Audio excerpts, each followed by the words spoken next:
ہم بات کر رہے ہیں پوسٹ پارٹم ڈپریشن کی، یعنی کہ بچے کی پیدائش کے بعد ماں جو ہے وہ کن کن ایموشن سے گزرتی ہے، اور ظاہر ہے اس کی زندگی ایک دم چینج ہو جاتی ہے. سو یہ کتنا اس کی صحت کو، اس کی دماغی صحت کو متاثر کرتا ہے. اور جو اشفاق نے باتیں بتائیں کہ پھر یہ لیبل لگنا کہ آپ اچھی ماں نہیں ہیں، یہ اور ڈپریسنگ بنتا ہے اور وہ ایک گلٹ میں آ جاتی ہے. تو اسی پر ہم بات کر لیتے ہیں. ہمارے ساتھ گفتگو کے لیے موجود clinical psychologist doctor Maimoona Jahangir. Thank you so much doctor Maimoona for joining اس.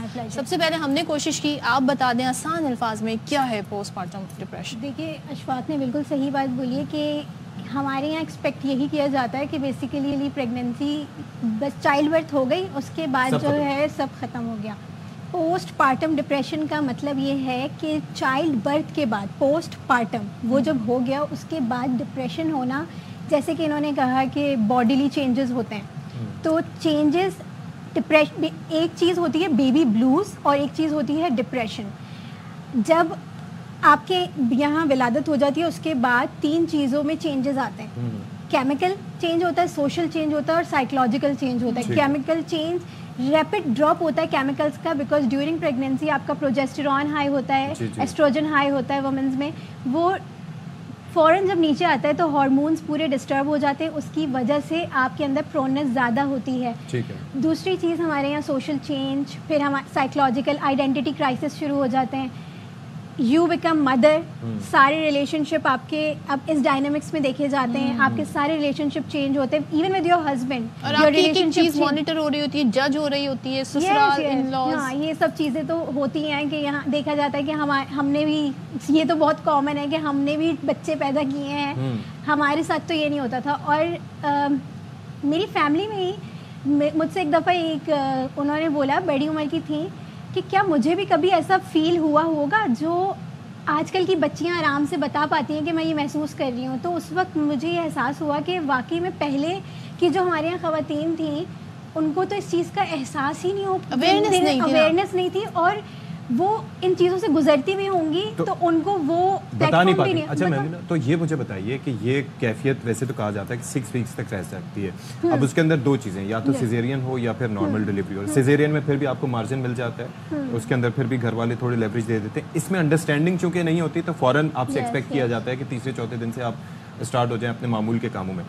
اس کو ڈیل کرنے کا طریقہ کار کیا ہے، اور کیا اس کا کوئی میڈیکلی علاج ہے، کوئی میڈیکیشن سے یہ چیزیں سارٹ ہوتی ہیں، یا پھر کیا اس کا طریقہ کار کیا ہے؟ دیکھیں جو اسٹارٹنگ کے اگر آپ کے 6 ویکس کے لیے جو ریسٹ کہا جاتا ہے اس ٹائم پہ سوشل سپورٹ ہونا بہت امپورٹنٹ ہے. یہ صرف میں یہ نہیں کہوں گی کہ ایک جو مدر ہے اس کو کیا کرنا چاہیے، ایز اے سوسائٹی ہم سب کو، جیسے فار ایگزامپل کسی گھر کے اندر اگر بچہ پیدا ہوا ہے تو پوری فیملی کو اس چیز کو سپورٹ کرنا چاہیے. اور یہ اویئرنیس ہونی چاہیے فیملی کے اندر کہ وہ فوراً سے، ایون آپ کی نارمل ڈلیوری ہے یا سیزیرین ہے، ایسا نہیں ہو سکتا کہ آپ دوسرے دن سے اٹھ کے کام کرنا شروع ہو جائیں. آپ کے you have a child which is solely dependent on you for feed, for everything, like for everything you are the source. اور اچانک سے اگر آپ ان سے یہ بھی ایکسپیکٹ کریں کہ وہ ایک بچے کو بھی ڈیل کریں اور باقی سارے معاملات بھی دیکھتے ہیں، باڈیلی چینجز اور 10 طرح کی اور چیزیں. سو اس کے لیے سیشن کیوں نہیں ہونے چاہیے ہاسپٹل میں ہسبینڈ کے ساتھ، فیملی کے ساتھ؟ یہ کیا جا سکتا ہے؟ بالکل کیا جا سکتا ہے. بہت ساری فیملی پرائیویٹ سیکٹرز میں تو ہوتے ہیں ایسے. جی بہت ساری فیملیز اس کو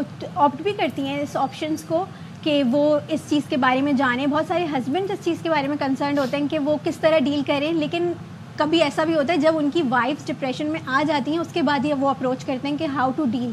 اور کبھی کبھار ہسبینڈ سمجھ بھی نہیں پاتے ہیں کہ ہو کیا رہا ہے، پرابلم کیا ہے. تو دس از سم تھنگ نیو جو کہ ڈسکس ہو رہی ہے، ہوگی یہ بہت پہلے سے، لیکن اس میں کسی اور چیز کا نام خود اس چیز سے نہیں گزر سکتے تو یہ ہارڈ ریلیٹ نہیں کر پاتے. لیکن بہت ساری چیزوں سے آپ ریلیٹ نہیں کر پاتے. لیکن جب اویئرنیس ہوتی ہے، جب آپ سمجھا، جب آپ بتائیں، جب ان کو پتہ ہو یا وہ اس چیز کو سیکھ کریں تو اٹ کین بی انڈرسٹینڈ. اچھا مجھے ایک چیز اور بتائیے کہ یہاں پر ہمارا ہیلتھ کیئر سسٹم جو ہے، آپ کو پتہ ہے کہ تعلیم اور صحت 2 شعبے ہیں جہاں پر ہمارے فنڈز بہت کم مختص کیے جاتے ہیں. یہ پرائیویٹ سیکٹر میں تو چلیں یہ چیزیں پاسبل ہیں کہ جی سائیکیٹرسٹ بھی ہے، ایویلیویشن بھی ہو جائے گی، پھر سیشنز بھی ہو جائیں گے. گورنمنٹ سیکٹر میں تو آپ کو پتہ ہے کہ بہت مسائل ہیں، تو وہاں پر کس طریقے سے پھر مینیج کیا جاتا ہے؟ ابھی آپ لوگ ایک شو کر رہے ہیں، اگر اویئرنیس کریٹ ہو رہی ہے، یہ بھی اس کے علاوہ اگر ہم کسی پلیٹ فارمز کے اوپر سیمینارز کر لیں, اس ٹاپک پہ اتنی بات نہیں کی جاتی, اس کو تو آپ یہ سمجھیں کہ اتنا زیادہ اس میں بھی نہیں لیا جاتا ہے کہ یہ پرابلم ہے, دے سے کہ گزر جائے گا وقت. تو یہ اس طرح کی چیزیں, سیمینارز ہونا جہاں پہ آدمیوں کو بھی بلایا جائے, فیملی کو بھی بلایا جائے, اور مدرز بھی ہوں, ان سی the woman who is going to give birth, ان کو بھی کبھی کبھار اویئرنیس نہیں ہوتی what they are going to go through it.